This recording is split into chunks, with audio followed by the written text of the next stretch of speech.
Corona के नाम पर सरकार की मंशा ठीक नहीं लग रही है।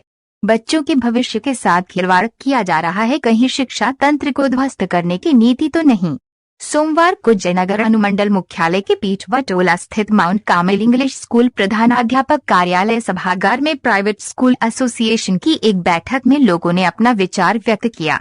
होली सेंट्रल स्कूल के निदेशक उमेश चंद्र शर्मा की अध्यक्षता में आयोजित बैठक में उपस्थित विभिन्न प्राइवेट स्कूलों के प्रबंधन ने सर्वसम्मति से निर्णय लिया कि राज्य सरकार के द्वारा 11 अप्रैल तक सभी शिक्षण संस्थानों को तत्काल बंद करने के निर्णय को सभी निजी स्कूलों ने माना है, लेकिन सरकार कोरोना को लेकर 11 अप्रैल के बाद कोई और निर्णय लेती है तो हम लोग बाध्य होकर आंदोलन करने पर विवश हो गए। इसी क्रम में सर्वसम्मति से निर्णय लिया गया कि मंगलवार को मधुबनी जिले के सभी प्रखंडों में मशाल जुलूस निकाली जाएगी एवं बुधवार जिले के सभी अनुमंडल कार्यालय पर 1 दिवसीय धरना दिया जाएगा।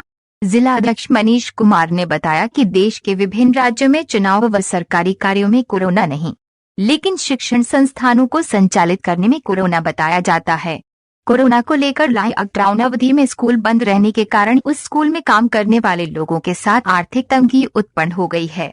बच्चों का पठन पाठन व्यवस्था ठप हो चुकी है, जिससे बच्चों का भविष्य अंधकार की ओर चला गया है। चुनाव में कोरोना नहीं और पढ़ाई में कोरोना होने की डर से सरकार के द्वारा शिक्षण संस्थानों को बंद कराया जा रहा है। प्रोफेसर सैयद जाबेदुल हक ने कहा कि राज्य में कोई फैक्ट्री नहीं, लेकिन निजी स्कूल ही फैक्ट्री बनकर राज्य के विभिन्न प्रखंडों में सैकड़ों बेरोजगार लोगों को रोजगार देने का काम किया है। कोविड को लेकर सरकार ने जो गाइडलाइन स्कूल पर लागू किया, उसका हम प्राइवेट स्कूलों के संचालकों के द्वारा निर्वहन कर पठन पाठन संचालित कर रही थी।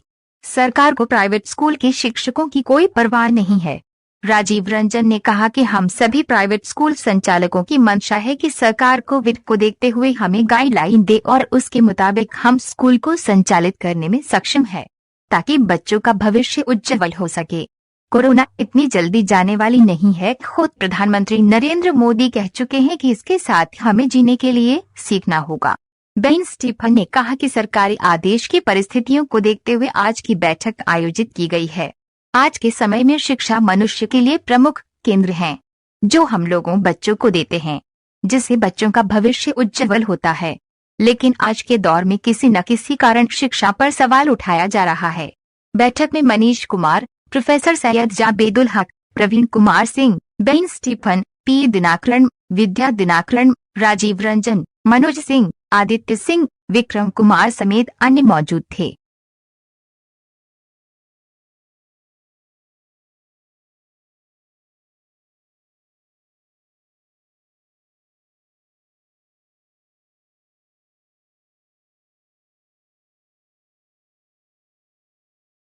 Private institute school association Madhubani जिला की जो बैठक हुई है, उसमें निर्णय लिया गया है कि लॉकडाउन जो सरकार के द्वारा किए जा रहे हैं, स्कूल को बंद करने की जो बात हो रही है, 1 साल से बच्चों का पठन पाठन समाप्त है और इस बीच में पूरे देश में कई राज्यों में चुनाव हो रहे हैं।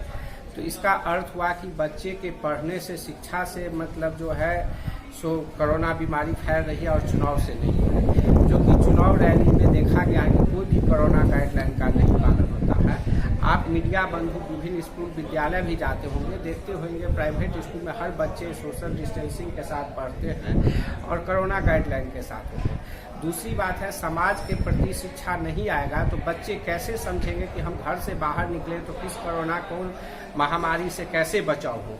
वह एक तरह से कैद की जीवन जी रहे हैं, बंद हो गए हैं, जिसके सरकार के निर्णय को विरोध के स्वरूप 11 तक तो बंदी को माना गया है, लेकिन इससे बाद सरकार कोई आगे कदम नहीं उठावे, इसलिए कल मशाल जुलूस निकाला जाएगा, जिसमें स्कूल विभिन्न स्कूल के स्टाफ जो हैं के साथ बहुत भुखमरी की समस्या है। वह स्टाफ सब जो है सो अपने मतलब कर्मचारी जो है सो मशाल जुलूस निकालेंगे। उनकी आर्थिक तंगी है, उनके हैंड टू माउथ है, वो स्थिति हो गया है। दूसरी बात, जो बच्चे का पढ़ाई का अधिकार, शिक्षा अधिकार कानून का उल्लंघन हो रहा, बच्चे पढ़ नहीं पा रहे हैं, उनके ज्ञान अर्जन नहीं।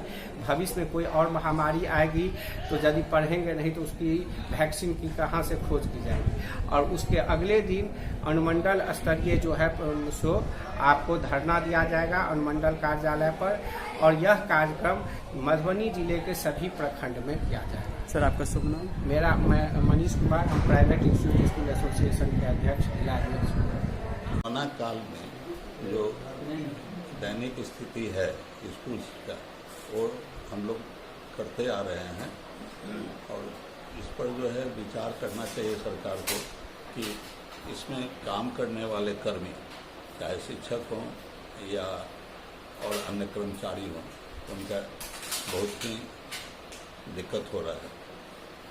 इसी संदर्भ में आज बैठक की? इस पर बैठक हुआ। क्या नाम हो गया सर? उमेश चंद्र शर्मा। निर्णय लिया गया। सबसे बड़ी बात मैं आपको ये बताना चाहता हूँ कि बिहार में कोई फैक्ट्रियाँ नहीं हैं, लेकिन बिहार के फैक्ट्रियों में सबसे बड़ा फैक्ट्री ये निजी विद्यालय है, जहाँ सैकड़ों कर्मी काम करते हैं, और ये निजी विद्यालय वाले सैकड़ों बेरोजगारों को रोजगार देते हैं। और साल भर से ये कोरोना के काल के चलते ये पूरा विद्यालय बंद रहा, पूरा स्कूल बंद रहा, निजी विद्यालय। और सरकार ने आदेश दिया और जो टर्म कंडीशन सेट किया, उस टर्म कंडीशन के तहत पूरे निजी विद्यालय ईमानदारी के साथ चला रहे हैं और अपने कर्मियों को भी पेमेंट कर रहे हैं। कहीं लोगों ने पेमेंट लड़कों को छोड़ने का भी काम किया, जिन्होंने ऑनलाइन क्लास लिया उन लोगों ने लेने का भी काम किया, लेकिन सरकार के 100% गाइडलाइन के तहत ये जो मतलब संचालन किया जा रहा है। परंतु एकाएक जो कल आदेश आया है सरकार का कि 11 तक लॉकडाउन निजी विद्यालयों में और 12 के बाद से फिर संचालन, तो उसके बारे में भी कंफर्म नहीं किया गया है। लेकिन सरकार की मंशा शुरू से रही है कि लॉकडाउन को स्टार्टिंग में थोड़ा थोड़ा पुश किया जाता है, फिर उसके बाद आगे बढ़ाया चला जाता है। तो ये जो मतलब हालात है, लोग भीख मांगने के कगार पर, कितने टीचर्स जो मतलब वो सुसाइड कर लिए, उनके घर का क्या हाल होगा, EMI भरना है, ये देना है, टैक्स देना है, सारी चीजें रिटर्न भरते हैं लोग, कहाँ से लाएंगे, क्या करेंगे, आप इस बात को समझ लीजिए। तो हमारे टोटल जयनगर अनुमंडल इस बात का आह्वान किया है कि जितने भी प्राइवेट स्कूल्स के जो मतलब हैं डायरेक्टर्स, वो सब हम लोग ने आज Parveen ji mount Carmel school में एक बैठक करके उमेश शर्मा जी की अध्यक्षता में हम लोगों ने ये डिसीजन लिया है कि दिनांक 6/4/2021 शाम 6 बजे से मसाल जुलूस हम लोग जयनगर वो अम्बेडकर चौक से, शहीद चौक से लेकर के और बाजार होते हुए फिर विसर्जन हम लोग वहीं करेंगे। सरकार को ये दिखाने के लिए, जगाने के लिए, फिर 7 तारीख को अनुमंडल पे हमारा धरना का कार्यक्रम है। 11 बजे से लेकर के 3 बजे तक का धरना का कार्यक्रम है। मैं इस माध्यम से दिखाना चाहता हूं कि ये सरकार जागे। कोरोना कोई ऐसी जगह नहीं है, शिक्षण संस्थान में ही नहीं है। आज जब से स्कूल खोला गया, सरकार आंकड़ा बताए कि कितने स्कूल में कोरोना से ग्रसित बच्चे पाए गए, एक भी नहीं। और उसके बाद ये इस तरह से जो किया जा रहा है, तो आगे इस तरह की बात नहीं हो। अगर ये 2 दिन के कार्यक्रम से सरकार नहीं जागी तो आगे हम लोग जिला स्तर पर, स्टेट लेवल पर इसका आंदोलन करेंगे। क्या नाम है सर? मेरा नाम professor Javed, Oxford public school Jaynagar. तो की मंशा है कि हम लोग जो गाइडलाइन दी गई है, प्रॉपर गाइडलाइन, कोरोना की जो गाइडलाइन है, उसको पूर्ण रूप से पालन करते हुए हम अपने बच्चों को स्कूल का जो एकेडमिक है उनको हम जारी रखें। और जहां तक कोरोना की बात है तो ये इतनी जल्दी जाने वाली नहीं है। इनके साथ हमें जीने की, प्रधानमंत्री खुद कहते हैं कि इनके साथ हमें जीना सीखना होगा। तो ये होगा, इसका तात्पर्य है कि आप हमें मजबूर न करें स्कूल बंद करके, क्योंकि पूरी कार्यविधि प्रभावित हो जाती है। अगर हम बंद कर देते हैं तो पूरी साल की जो स्कूल की रणनीति होती है उससे प्रभावित हो जाती है, जो स्ट्रेटेजी होती है वो प्रभावित हो जाती है। हम लोग चाहेंगे कि सरकार हम लोगों को प्रॉपर गाइडलाइन के साथ स्कूल खोलने और चलाने की इजाज़त दे। हम इस बाकी जो चीज़ें हैं, हमारे बहुत सारे लोग हैं जो कर्मी हैं, जो काम करते हैं, उनका आजीविका, उनके परिवार का आजीविका प्रभावित हो रहा है। हम लोग अन्यथा आंदोलन पे जाएंगे। क्या नाम है सर आपका? राजीव रंजन, DPS जयनगर। सर, आज की बैठक में जो निर्णय लिया गया है वो अभी की परिस्थितियों को देखते हुए लिया गया है। पिछले 1 साल में तो पूरा स्कूल तो बंद ही रहा था और आगे भी बंद होने का संभावना बढ़ रहा है। अब बात यह है कि जो शिक्षा है वो सोसाइटी में सबसे इम्पोर्टेंट चीज़ है जो हम लोग देते हैं, जिससे बच्चों का भविष्य निर्माण होता है। आज उसी पे सवाल उठ रहा है। अगर स्कूल आगे भी बंद रहेगा तो स्कूल चलाना, बच्चों को शिक्षा देना, उनका भविष्य निर्माण करना असंभव हो जाएगा। आज तक जो बिहार सरकार का गाइडलाइन है, साथ ही साथ सेंट्रल गवर्नमेंट का भी जितना भी गाइडलाइन है, उसको सभी स्कूलों ने सही तरीके से पालन किया है और हम लोग आगे भी करेंगे। और हम लोग का यही रिक्वायरमेंट है कि जो स्कूल्स है वो इस प्रोटोकॉल के अंतर्गत सही से खुले और चले। क्या नाम हो गया सर? मेरा नाम हुआ बेन स्टीफन, हम सेंट जेवियर स्कूल जयनगर के कोऑर्डिनेटर।